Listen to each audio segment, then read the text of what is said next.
오늘 나눌 말씀의 제목은 마가가 전한 복음의 시작입니다. 마가복음 1장 1절을 가지고 말씀을 나눌 건데요. 1장 1절에 너무 당연해서 이게 뭐 그렇게 같이 나눌 이야기거리가 되나 싶은 말씀이 쓰여져 있습니다. 하나님의 아들 예수 그리스도의 복음의 시작이다 인 겁니다. 하나님의 아들, 우리는 뭐 이것 가지고 그냥 고민해 본 적이 없어요. 당연하다는 듯이 그냥 그런 거죠. 하나님의 아들이 예수님이 아니시면 다른 누가 감히 자기를 하나님의 아들이라고 할 수 있겠나. 가끔씩 그런 미친놈들이 등장을 하기는 하고, 또 그 미친놈들의 소리에 이끌린 사람들이 우리나라에 꽤 많이 있기는 하지만 그런 사람들까지 염두에 둘 것까지는 없을 것 같고요. 하나님의 아들은 예수님이시죠.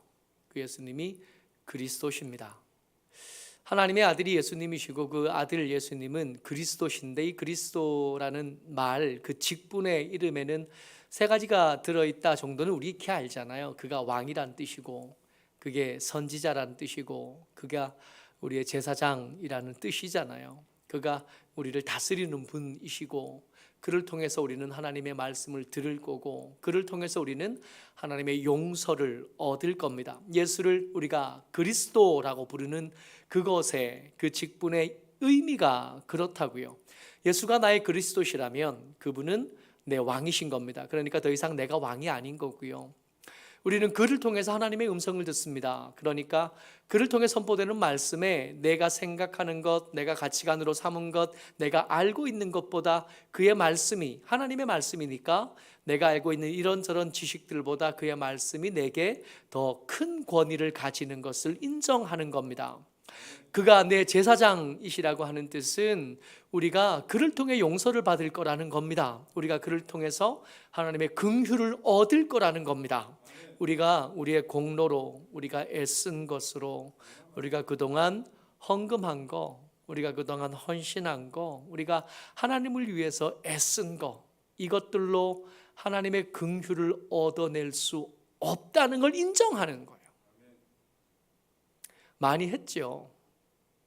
꽤 오랜 세월 하나님의 사람으로 살았고, 작지만 일 많은 교회에서 열심히 땀 흘렸고 봉사하고 교회를 지키기 위해서 애써 왔습니다.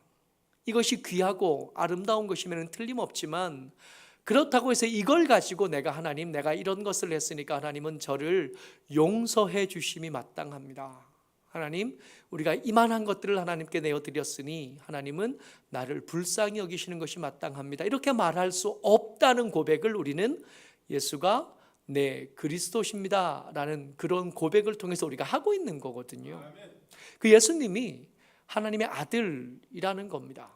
우리는 이거 별로 의심해 본 적이 없고 이것으로 그렇게 깊이 묵상해 본 적이 없어요. 당연한 이야기였던 겁니다. 근데 이 마가복음을 처음 읽은 사람들도 그랬겠나? 그렇지 않았다는 거예요. 이 마가복음의 시작에 하나님의 아들 예수 그리스도의 복음의 시작이다 이렇게 선언해 놓은 이 대문이 우리처럼 그냥 그런가 보다, 이제 하나님이 어떤 일을 하실까, 예수님이 어떤 일을 하실까, 예수님이 누구를 고치실까, 어떤 말씀, 이런 것에 우리는 주목하지만 이 편지를 처음 받은, 이 복음서를 처음 받은 사람에게는 이 첫 번째 단어부터가 그냥 넘어가지 않는 거예요. 하나님의 아들, 신의 아들이라는 뜻인데 황제 이야기인 건가 하는 것으로 그들은 들어요. 그들에게는 신의 아들이 예수님 말고도 더 있었던 겁니다. 더 익숙하게 알고 있던 로마의 황제가 그들에게는 진짜인지 아닌지는 별로 의미가 없어요. 그때 그 사람들은 실제로 그렇게 생각했으니까. 황제를 숭배의 대상으로 떠받들던 때니까 말입니다. 이집트에는 파라오가 있었고요. 그리고 자신을 신의 아들이라고 말하는 큰 힘을 가진 사람들 여러 역사 속에는 등장을 했었습니다. 근데 당대의 이집트의 가장 힘있는 군주였던 이 클레오파트라를 정복했던 남자, 율리우스 카이사르 시저, 우리가 시저라고 알고 있던 가이우스, 율리우스, 카이사르. 이름이 너무 길어가지고 헷갈려요. 우리가 짜르라고 부르던 이 러시아의 지배자를 짜르라고 부르거든요. 황제라는 말인데 그 짜르라는 말이 어디서 왔냐면 저 카이사르라는 말 이름에서 온 거예요. 우리가 흔히 시저라고 부르던 이 사람이요. 자기가 자신을 한 번도 황제라고 부른 적은 없지만 로마의 황제정, 원수정을 시작한 사람이 이 사람입니다. 가이우스, 율리우스, 카이사르. 갈리아를 정복했고 또 이집트를 정복했고 로마를 통일했던 이 사람이 초대 황제라고 부르지는 않는데 이 사람을 한 사람의 로마의 최고의 지도자, 원수였던 것은 틀림없죠. 이 사람의 양아들 두 번째 초대 황제라고 본격적으로 인정되는 사람이 이 사람인데 이 두 번째 사람은 가이우스, 율리우스, 카이사르 똑같잖아요. 양자이니까 그 아버지의 권위, 그 아버지의 통치, 내 양아버지의 군사력을 온전히 물려받은 사람이라고 자기 그 이름을 다 가지고 와요. 그리고 옥타비아누스. 역사학자들은 이 사람이 로마의 첫 번째 황제다. 그런데 이 사람도 자기를 황제라고 부르지는 않습니다. 다만 나는 신의 아들로 너희들과 똑같은 존재가 아니라 신의 아들도 너희를 다스리고 내가 정복하는 나라들은 그저 군사력이 약해서 정복되어진 게 아니라 신의 명령을 가지고 너희들을 정복한 거고 너희들은 내가 가지고 간 신의 그 명분을 가지고 너희들은 해방된 거야. 너희들은 구원받은 거예요. 열심히 선전하고 다니고 실제로 이 로마에 정복된 많은 나라들은 이전에 다스리던 그들의 왕족보다 더 많은 혜택을 누리면서 로마의 한 부분으로 편입되어져 갔습니다. 그러니까 로마를 다스리는 이 황제가 그들 가운데 더 익숙하던 복음인 거예요.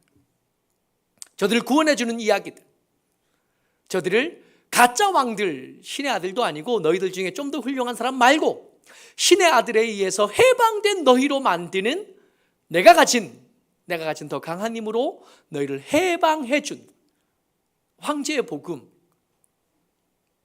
황제의 복음에 익숙한 사람들에게 하나님의 아들, 그 가짜다라고 말하고 하나님의 아들은 카이사르가 아니라 옥타비아누스가 아니라 티베리우스가 아니라 예수님이라고 말한 혁명의 시작인 겁니다. 이 마가복음 1장 1절이 그런 위치를 갈아요.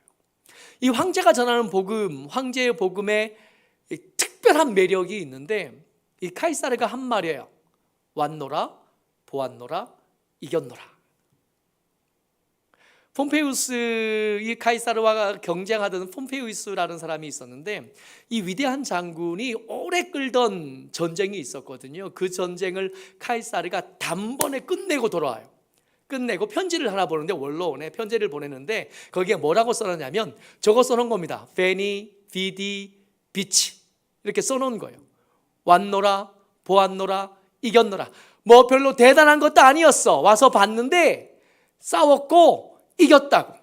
뭐 길게 쓸 것도 없고 대단한 업적도 아니야. 이건 그냥 아무나 하는 거야. 나니까 그냥 하는 거야. 나를 따르면 강해질 수 있어. 나를 따르면 부유해질 수 있어. 나를 따르면 높이 올라갈 수 있고 더 많이 가질 수 있고 더 넓은 땅을 차지할 수 있어. 황제가 전한 복음인 겁니다. 지금 황제는 없지만 이 황제가 전하는 이 복음에 매료되는 사람들 어쩌면 저기 로마가 다스리던 2000년 전보다 지금 훨씬 더 많을걸요. 나를 더 강하게 해준다면, 나를 더 부유하게 해준다면, 나를 더 힘있게 해준다면 내 영혼이라도 팔아서 너희와 함께 하겠다. 많지 않아요? 의대의 정원을 2,000명 늘린다 그랬더니 의사들이 일을 안 하겠다 그러잖아요. 왜 그래요? 더 큰 기득권을 여전히 유지하고 싶은. 환자들은 의사가 없어서 병원을 뺑뺑이 돌고 있는데 의사들은 그런 것에 관심 없어요. 내가 가진 지위, 내가 가진 기득권을 가지고 뭐 국회의원이나 이놈들이나 뭐 그놈이나 똑같은 놈들, 황제의 복음에 매료된 사람들 아닌가요? 내가 가진 힘을 어떻게든 유지해서 다른 사람들의 눈에 피눈물을 흘리는 한이 있어도 내가 가진 기득권을 유지할 수 있다면 나누기 싫은 거거든요. 2,000명이나 더 늘어나면 10년쯤 더 지나면 의사들의 숫자가 부족하지 않을 만큼 될 테고, 부족하지 않게 되면 귀하지 않게 될 거고, 귀하지 않으면 특별한 지위, 더 많은 돈을 누리지 못하게 될 것 같아 보이니까 못하게 말리는 거죠. 황제의 복음에 매료된 사람들, 황제의 복음에 매료된 세상의 마가가 그거 가짜다. 그야말로 혁명이 시작된 겁니다. 그러니까 이 하나님의 아들 예수 그리스도의 복음의 시작이다 그러면 옛복음이 있다는 거예요. 새복음이에요. 새복음이니까 옛복음이 있었던 거고, 그 옛복음은 황제의 복음이었던 겁니다. 그 황제의 복음이 세계를 휩쓸고 있을 때 예수의 복음, 새복음이 일으킨 혁명의 이야기를 마가복음은 우리에게 전하고 있는 거죠. 이 혁명의 이야기의 첫 번째를 장식한 사람이 세례 요한입니다. 1장 4절이요. 같이요. 시작. 세례 요한이 광야에 이르러 죄 사함을 받게 하는 회개의 세례를 전파하니, 세례 요한이에요. 근데 이 세례 요한이 그냥 이렇게 뚝 떨어져서 세례 요한이 아니라, 이 성경을 읽는 사람은 어쩌면 제일 첫 번째 사람 유대인일 테고, 유대의 하나님에 대한 배경을 아는 사람들일 텐데, 하나님에 대한 이야기를 아는 사람들이라면 누구라도 이 세례 요한의 배경에 대해서 궁금해할 거예요. 누군데 감히 와서 새로운 복음에 대해서 이야기하는가 말이에요. 이 근거에 대해서 마가는 이렇게 말해줍니다. 1장 2절과 3절 말씀이요. 같이요. 시작. 보라, 내가 내 사자를 내 앞에 보내노니 그가 내 길을 준비하리라. 아멘. 내가 내 사자를 보내라고 예비된 것이 있었다고요. 이거 어디에 나오는 얘기냐면 출애굽기와 말라기에 나오는 말씀입니다. 그러니까 어떤 일을 하기 전에, 하나님의 사람을 보내기 전에, 하나님이 당신이 세상을 바꾸기 전에 그 앞에 미리 나타날 사람이 있는데 그걸 누구라고 부르냐면 내 사자라고 부르신다고요. 출애굽기는 이렇게 등장했었습니다. 23장 20절에 내가 사자를 내 앞서 보내어 길에서 너를 보호하여 너를 내가 예비한 곳에 이르게 하리니, 이때 등장한 내 사자가 누구라고요? 세례 요한이 내 사자라고. 너희들의 앞길을 준비해서 너희가 반드시 도착해야 될 곳에 안전하게 도착할 수 있도록 안내자를 보내겠다. 내 사자를 보낼 텐데, 새로운 복음을 전하는 그 첫 번째 등장하는 세례요한이 누구라고요? 내 사자라고요. 한 사람이 더, 말라기에서 이 사자를 한 번 더 언급합니다. 3장 1절 말씀이에요. 만군의 여호와가 이르노라, 보라, 내가 내 사자를 보내리니 그가 내 앞에서 길을 준비할 것이요, 또 너희가 구하는 바 주가 갑자기 그의 성전에 임하시리니 곧 너희가 사모하는 바 언약의 사자가 임하실 것이라. 언약의 사자가 임할 건데, 언약의 사자가 도착하기 전에 한 사자, 내가 내 사자를 보낼 거예요. 그게 누구라고요? 세례 요한. 그러니까 세례 요한의 이야기는 허투루 들어 넘길 미친놈의 이야기가 아니라, 출애굽기에부터 시작해서 신약을 준비하던 말라기 선지자에게까지 이어져 내려오던 전통성이 있는, 너희들이 구약성경을 좀만 더 자세히 읽으면 세례 요한의 이야기는 절대로 흘려들을 수 없는 이야기야. 그 얘기를 귀 기울여서 들어야 돼. 세례 요한은 하나님께서 출애굽기에서 또 말라기에서 말씀하시던, 미리 보내겠다고 말씀하셨던 안내자요, 보호자요, 앞서서 길을 준비하는 자다라고 미리 얘기해 놓은 그 사람이 세례 요한이라고요. 1장 3절이요. 계속이요. 시작. 광야에 외치는 자의 소리가 있어 이르되 너희는 주의 길을 준비하라, 그의 오실 길을 곧게 하라. 이게 보세요. 여기서는 그 세례 요한에 대한 또 다른 특징, 세례 요한을 신뢰할 만한 메신저로 받아들일 수 있는 또 하나의 특징이 등장하는데, 이 세례 요한은 어떤 사람이냐면 광야에 외치는 자의 소리라고 불리게 될 거예요. 이건 누가 한 얘기냐면 이사야 선지자가 한 얘기입니다. 이사야 선지자가 40장 3절에 외치는 자의 소리여 이르되 너희는 광야에서 여호와의 길을 예비하라, 사막에서 우리 하나님의 대로를 평탄케 하라. 이런 특징을 가진 사람이라면, 이런 특징을 가진 사람이 만약에 하나님의 아들, 불로 성령으로 세례를 베푼다는 누군가를 소개하거든 그의 이야기를 귀담아 들으라고. 허투루 들어서 넘기면 안 된다고. 일상적으로 나누던 이야기처럼 다루지 말고 그 이야기를 가슴에 담고 마음에 담았다가 그가 준비한 길을 따라 걸어오는 누군가를 만난다면 하나님께서 성전에 갑자기 임하게 하실 주의 사자인 줄을 알아보라고. 세례 요한이 전하는 세복음에는 특징이 두 가지가 등장합니다. 아까 읽었던 말씀인데요. 1장 4절이요. 같이 한 번 더 읽습니다. 시작. 세례 요한이 광야에 이르러 죄 사함을 받게 하는 회개의 세례를 전파하니. 여기서 두 가지의 특징을 찾는데 그중에 첫 번째가 뭐냐 하면 도시나 궁궐이 아니라 광야에서 시작된 복음이라는 겁니다. 도시나 궁궐에서 시작된 복음이 이미 옛 복음으로 소개되었었잖아요. 황제의 복음이. 그 복음을 따르면 더 강해질 수 있고 더 많은 땅을 차지할 수 있고 더 부유해질 수 있다고. 나를 따르라 그렇게 말하는 시저를 따라가면, 카이사르를 따라가면, 이 카이저, 짜르 뭐라고 부르든 그 황제를 따라가면 더 많은 땅을 차지할 수 있고 더 큰 돈을 벌 수 있고 더 높은 자리에 올라갈 수 있고. 그 황제의 복음은 도시에서, 궁궐에서, 전장에 승리한 현장에서 선포되는 복음.